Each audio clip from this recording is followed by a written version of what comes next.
চিন্তা করে দেখেছেন 29 বছর হয়ে গিয়েছে সালমান শাহ পৃথিবী ছেড়ে চলে গিয়েছে, অথচ তার ভক্তরা তাকে একটুও ভুলেনি, তার জনপ্রিয়তা একটুও কমেনি।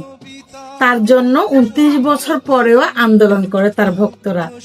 তিনি কেমন ভালোবাসা অর্জন করে গিয়েছেন, অথচ সামিরার মতো ডাইনি কিভাবে তাকে খেয়ে ফেললো, কিভাবে তাকে মারলো। তার সাথে তো সংসার করেছে। আমরা সাধারণ মানুষ হয়ে আমাদের এত কষ্ট লাগছে এই সালমান শাহর জন্য, অথচ ও সংসার করতো, তার একটুও মায়া মমতা লাগেনি ওই ছেলেটাকে মারার সময়। নারী পৃথিবীতে আর আছে কিনা আমার জানা নেই।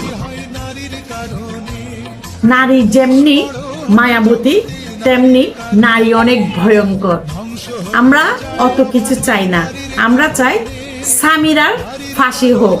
সালমান শাহকে যেভাবে ফাঁসি দেওয়া হয়েছে সেইভাবে সামিরা এবং আজিজ মোহাম্মদ ডনকে, তিনজনকে ফাঁসি দেওয়া হোক।